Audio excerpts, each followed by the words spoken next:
terakhir ini karena sudah jam 10 kurang sedikit.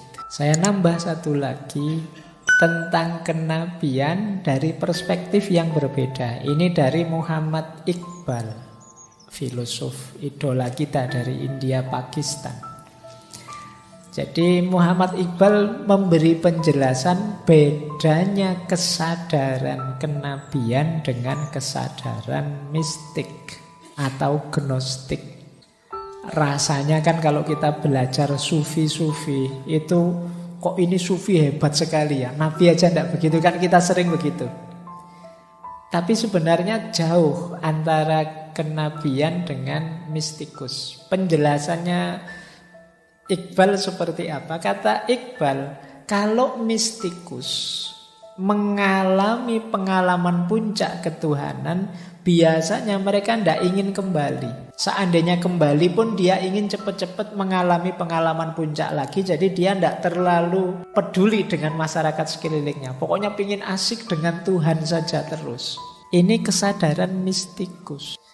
Seorang mistik, ya mudahnya kalau dalam Islam sufi itu ya pokoknya berakhir perjalanannya saat bersatu dengan Tuhan dalam tanda petik.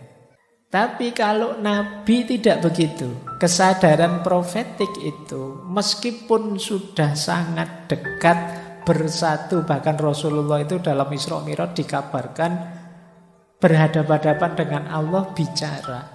Ini kan luar biasa karena bisa bicara dengan Allah itu kenikmatan puncak. Kalau di surga itu kan ada puncaknya kenikmatan itu melihat Allah. Itu kan berarti berhadapan-hadapan dengan Allah. Orang kalau sudah mengalami ini sudah tidak ingin apapun lagi. Tapi Nabi yang sudah mengalami itu masih kembali lagi pada umatnya. Karena cintanya pada umatnya. Ini kesadaran profetik, kesadaran kenabian. Jadi ada kepedulian terhadap umat masyarakat. Jadi ini bedanya. Jadi kalau ada yang tanya, oh sufi-sufi kok rasanya jauh lebih hebat daripada Nabi? Tidak. Nabi jauh lebih hebat. Kenapa?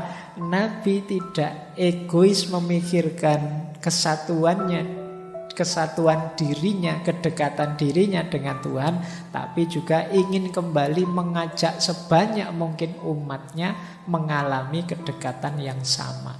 Inilah yang sangat membedakan antara kesadaran kenabian dengan kesadaran mistik.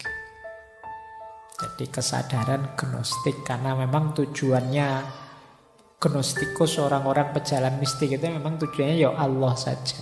Itu yang membuat nanti Syekh Fariduddin Attor yang menulis Tadhkiratul Auliya bilang pengalaman kewalian tertinggi itu sebenarnya baru awal dari kenabian. Para wali itu kan berusaha untuk dekat dengan Allah sedekat-dekatnya sampai puncak. Itu kalau di Nabi itu baru awalnya. Karena setelah itu perjuangan panjang kenabian dimulai. Jadi ini bedanya kesadaran profetik dan kesadaran mistik. Biar kalian tidak salah persepsi. Biar tidak menganggap bahwa wah rasanya dahsyat kalau jadi sufi itu seolah-olah bisa apa. Sebenarnya ya kesadaran profetik jauh lebih berat, lebih luar biasa. Sehingga pengalaman kewalian tertinggi itu baru awal dari kenabian. Kata Syekh Fariduddin Attor, Tadhkiratul Auliya. Baik, saya kira itu ya teman-teman, wawasan-wawasan tentang nubuwah atau kenabian. Seperti saya bilang tadi, semoga tidak selesai dan berhenti hanya di wawasan.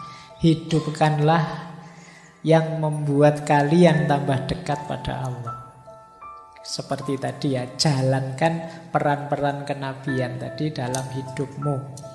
Meneladani Rasulullah lewat qudwah, mencintai Rasulullah lewat rahmah, mengikuti petunjuknya sebagai hadi, belajar tiada henti lewat peran sebagai mubin dari Rasulullah dan lain sebagainya.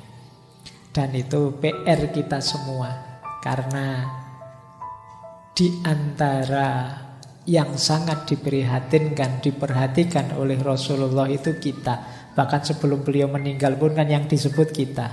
Umatku, umatku. Semoga kita termasuk umat yang bisa dibanggakan besok oleh Rasulullah. Lewat jalur apa saja.